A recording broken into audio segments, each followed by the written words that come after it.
사람들이 평가한 저 사람이 저 사람 정말 예쁘다, 저 사람 잘생겼다 라고 준 점수하고 정작 그 사람 본인이 느끼는 행복감하고는 아무 상관이 없더라는 것입니다. 그 한 학교에서 대학생들을 대상으로 100명 실험을 했는데 그 수업에 참여한 수강생들 100명의 사진을 다 찍었다고 합니다. 그것을 한 장 한 장 화면에 이렇게 띄어서 넘겨주면서 100명 학생들에게 각각 그 화면에 띄어있는 학생의 미모 점수를 10점 만점에 몇 점, 11점 그렇게 하라고 이렇게 한 거예요.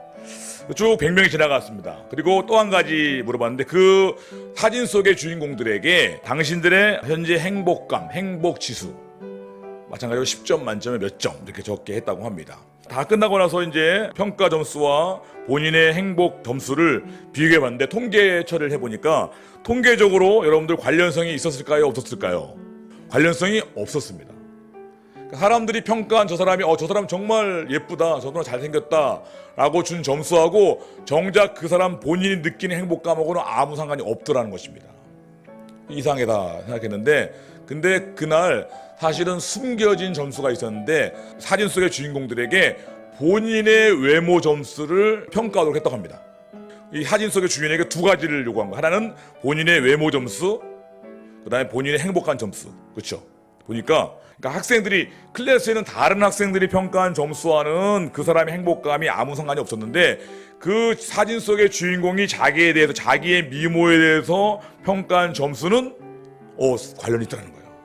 그래서 자기 미모 점수를 높게 매긴 사람일수록 행복하다는 것이지. 사람은 자기 정체성, 내가 나를 어떤 존재로 생각하느냐에 따라서 생각하는 거나 말하는 거나 느낌이나 감정이나 행동이 다 영향을 받는다는 것입니다. 실제로 사람은 자기의 어떤 존재감 이상으로는 절대로 살아갈 수가 없다고 합니다. 이것은 우리 예수님 믿는 사람도 마찬가지인데 우리 믿음 안에서도 신앙 안에서도 우리 성도들도 내가 나를 어떻게 보는가에 따라서 그 사람의 신앙생활의 스타일이나 그 사람의 말이나 느낌이나 행동이 달라진다는 것이죠. 그래서 신앙 안에서도 제가 늘 강조하지만 내 자기 존재감이 변화되는 게 굉장히 중요해요. 모든 사람들이 다 청소년기와 사춘기를 지나면서 드디어 자기에 대한 자아 개념이 생깁니다. 우리 애들은 몰라요. 그렇죠? 나중에 청소년기를 지나야만 철이 들면서 자기 존재에 대한 개념이 생기죠. 근데 문제는 뭐냐면 모든 사람들이 그때 사춘기를 지나면서 첫 번째 발견하고 해야 되는 눈뜨게 되는 나의 모습이 대부분 나는 정말 멋진 사람이야 라고 하는 사람들이 없다는 것입니다. 대부분 다 어때요? 뭔가 부족하고 감추고 싶은 게 많은 존재로 먼저 발견되는 것입니다. 물론 그래서 어떤 우리 심리학적으로 그래서 그런 부족함을 발견하고 그런 부족함을 보충하고 덮을 만한 것을 이루거나 얻기 위해서 그때부터 열심히 살게 하는 동기부여가 되는 효과도 있다고 합니다. 그런데 문제는 뭐냐면 이미 나는 말하지 않지만 뭔가 문제가 있고 뭔가 부족한 존재라는 것을 알고 있죠. 그런데 예수님께서 이 모든 시험을 이기셨습니다. 그리고 그 승리의 비결이 오늘 본문에 나와 있죠. 마태복음 3장 17절. 하늘로부터 소리가 있어 말씀하시되 이는 내 사랑하는 아들이요 내 기뻐하는 자라 하시니라. 예수님께서 이미 이 말씀을 듣고 시작하신 거 뭐죠? 예수님을 향한 하나님의 음성이죠.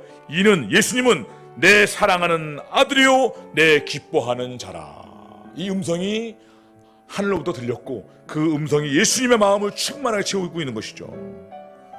다른 말로 말하면 예수님은 이미 하나님의 최고의 사랑과 축복 속에 있는 하나님의 기쁨의 존재이기 때문에 예수님이 그걸 증명하기 위해서 더 이상 추가적으로 뭔가를 더 하거나 더 소유하거나 더 성취하거나 더 알아야 할 것이 없다는 것입니다. 지금 현재 있는 모습 그대로 예수님은 하나님께 완전히 충분히 기쁨의 존재이다. 그렇기 때문에 마귀가 아무리 내가 하나님의 아들이거든 아들을 하면서 증명해볼 그 유효가 이미 충분해. 더 이상 증명할 게 없는 것이죠. 하나님으로부터 이런 충만한 사랑과 축복을 받고 있는 존재임을 이미 하나님이 선포하셨습니다. 그 대표적인 말씀이 로마서 5장 8절 말씀이에요. 우리가 아직 죄인 되었을 때에 그리스도께서 우리를 위하여 죽으심으로 하나님께서 우리에 대한 자기의 사랑을 확증하셨느니라. 예, 이미 하나님은 우리가 얼마나 하나님께 소중하고 존귀한 존재인지 이미 선포했습니다. 어떻게?